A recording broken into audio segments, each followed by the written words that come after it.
It's a great day. We are at HCM Excellence Conference 2019. This is our second day, and I'm very excited to be with Iki Chu, the Global Lead of Organizational Development at GSK Consumer Healthcare. Welcome, Iki. Thank you, Rachel. How are you doing today? I'm doing very well, thank you. Are you enjoying the conference? Yes, very much. Great. Yeah. Oh, tell us a little bit about your background so our audience, our listeners, and community can get to know you better. Okay. Currently, my day job is I'm the OD business lead for consumer healthcare. What that means is that I partner with business and HR leaders to basically look after the health of the organization. So trying to ensure that employees are clear about our business strategies and our priorities. They are engaged and motivated, teams can work well with one another. And I think most importantly is how we can bring to life our values and expectations. That's great. And you came a long way to be here with us, Yes, and we greatly appreciate that. You're visiting all the way from Singapore. That's right. And how is the experience for you so far at the conference? I find that there's a lot of depth in terms of the topics that's being discussed, and that has really, really helpful. So I think the focus on digital and technology is very aligned to where our company is going as well.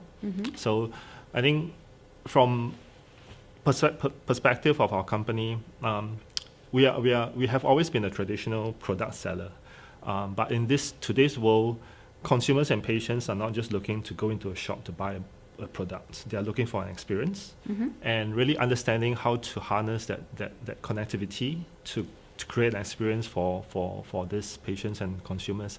I think it's really important for us moving ahead. Yeah. I think that's the biggest trend is the experience.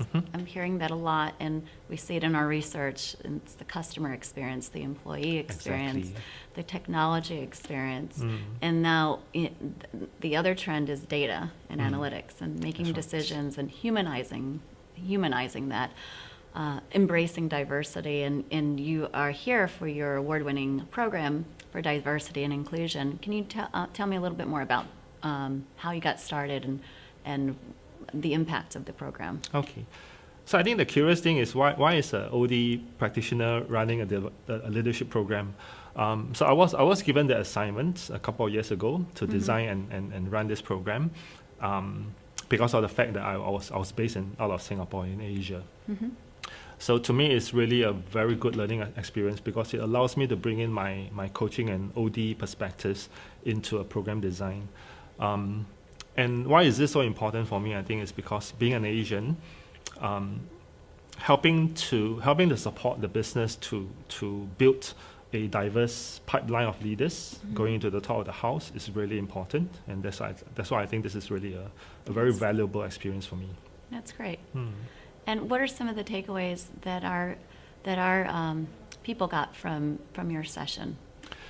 I think first and foremost is that this is not just a program. No, we should be addressing this as a whole ecosystem of activities, because a program by itself is passive.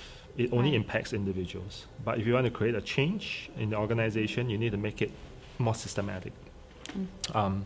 So I think that's really one of the key messages I wanted to share, that as we focus on individuals, we focus a lot on their building of their foundation in terms of self-awareness, knowing who they want to become, what kind of leaders do they want to be at different stages of their progression is very important.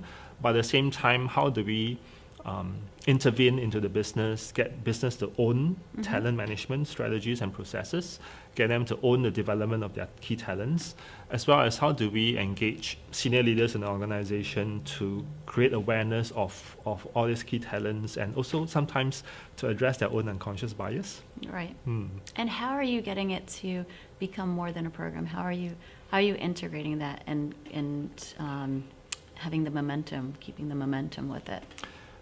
Just engagement, again and again and again. We try to get as many leaders on the programs as possible, acting as mentors, sponsors, coming to share their experiences, getting involved in leadership dialogues, talking about unconscious bias. So the more we can get them to participate, the more they can, I guess, learn from their own experiences as well.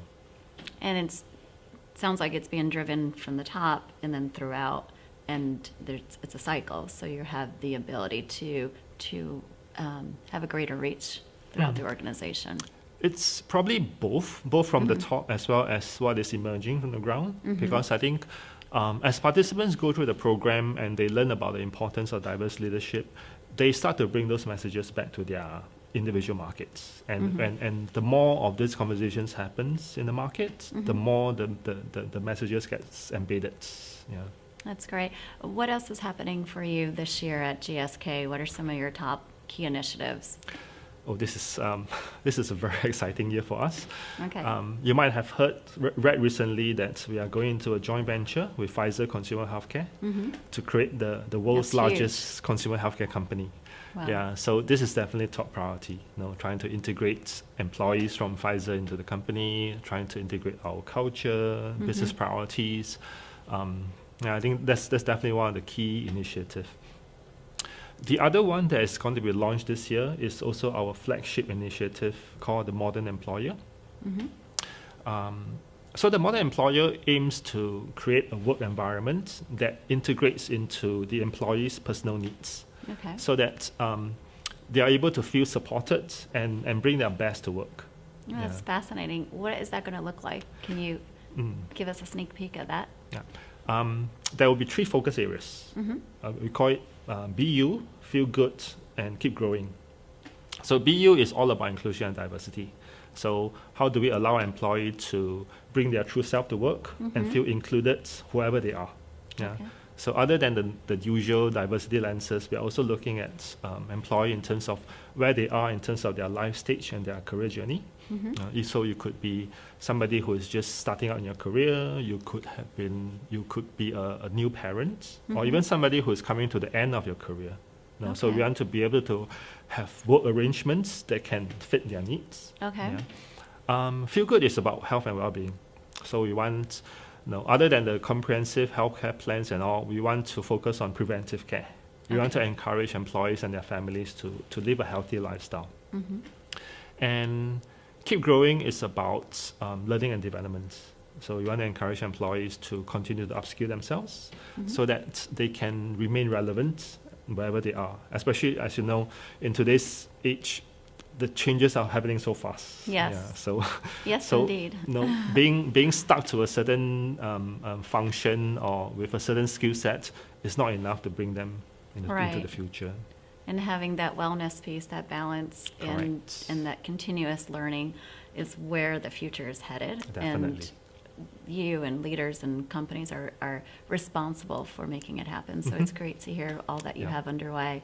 Thank you for being here. Yeah, it's my pleasure, Rachel.